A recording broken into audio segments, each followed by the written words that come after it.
Hey YouTube, Mike from Maker Moose here. I'm going to be making a fun birthday card today. I have stitched rectangles from Fawn I just ordered last month, some puffy cloud borders, unicorn picnic, which is an older stamp, but this will be a staple in my card making, I think. Everything but the stitched rectangles has been sitting unused in my stash for at least a few months, so I thought this would be a great way to get some packages opened. I love lawn fawn critters. They're so fun and really allow you to be creative and set your scene however you like. For the background, I will be using Distress Oxides in Picked Raspberry, Wilted Violet, and Blueprint Sketch.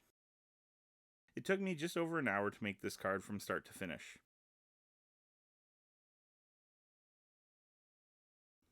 When I'm making a background that I know I'm going to cut a window out of, I like to start with my center color just to make sure I get enough of it.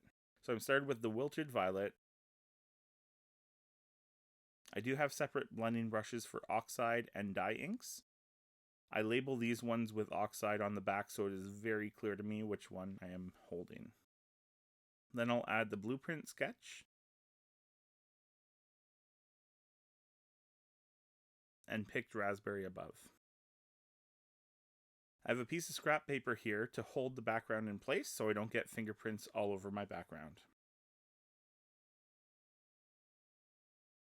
I'm just going to blend that Wilted Violet into the Picked Raspberry to smooth it out a bit. I don't want to create too seamless a transition because I'll lose a lot of that raspberry. I want the clouds to be a little lighter and less blended so they look puffy and uneven.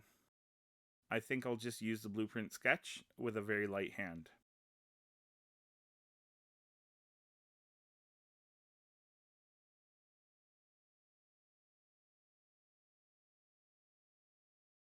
I'm going to be coloring the stamps with alcohol markers, so I'm going to be using Memento ink for stamping.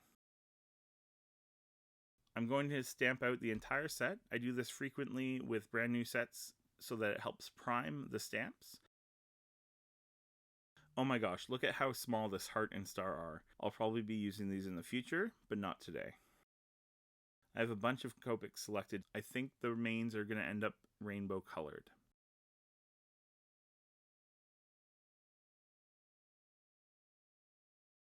I'm going to use RV6 for the ear and hooves. I'm shading with neutral gray 1 and blending it out with R00. You could leave the unicorn white with just shading, but I don't know if I'm using 2 or 3 of the unicorns yet, so I want variety. I'm using N1 here again for shading. The hooves I'll use G00. I really like that color. I'm using E40 here to add some shading to the clouds.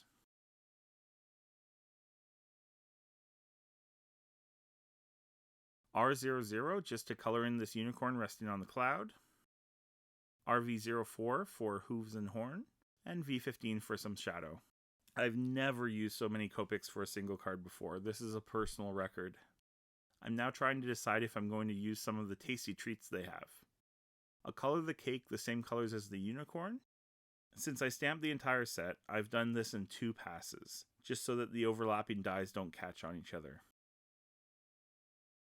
Here's my scene so far. I'm not sure if I'll use the cake and the ice cream cone at this point, because I'd like to fit in all 3 unicorns if I can.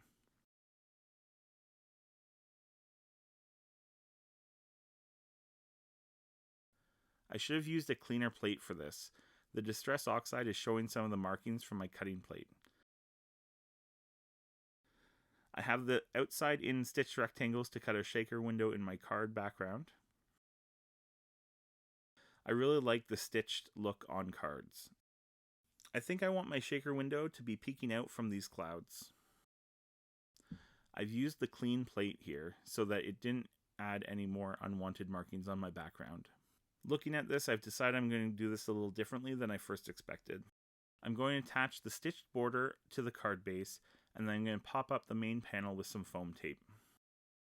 I'm going to make another panel with the same colors, just a little bit lighter, so that you don't see the white card base from the side or behind the panel when I pop up the main background. It does look a little too uneven. I'm just getting the colors down. I'm going to smooth it out slightly. I'm trying to avoid too much pressure. I don't want it as dark as the main panel. So this muted background is now the base of the scene. I'm going to spritz my panel with some water for some texture. Since I'm popping up the panel, I can't use the puffy cloud borders the way I was thinking.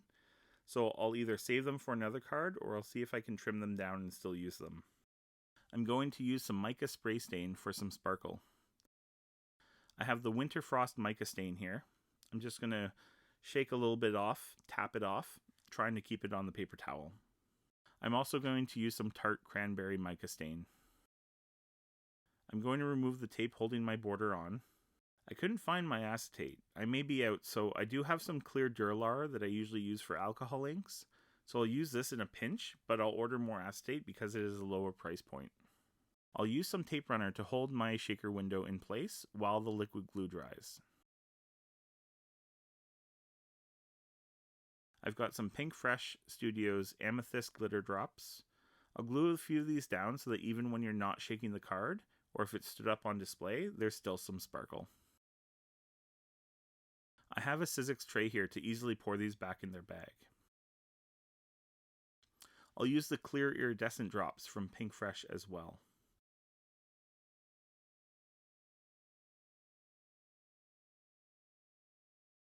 I've got some foam tape here that will both add dimension and contain my embellishments. I'll use my anti-static tool I usually use for embossing to cover up any exposed adhesives. I've seen a few people do this to stop embellishments from getting stuck to the sides. I just want to add a few more glitter drops in some open areas. For the shaker pieces, I have some crystalline diamonds from Picket Fence, some iridescent ones, a few ruby ones just for a pop of color. I'll grab some smooth discs, whatever colors I feel will complement the card. Spellbinders has a very large selection of them. I'm going to remove the liner from my foam tape. I'll add some liquid glue so I can nudge it around if needed. Now I have to figure out my scene. I have a smaller panel, so I might have to change it up a bit.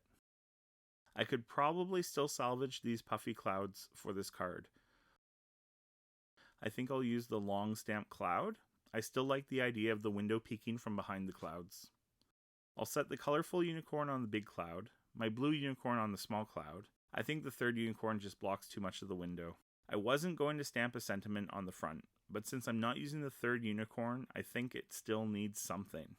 Because of the width of my panel, I'll have to do two separate impressions. Now that I have magical stamped, I'll place the other stamps I want exactly where I want them and pick them up with a block.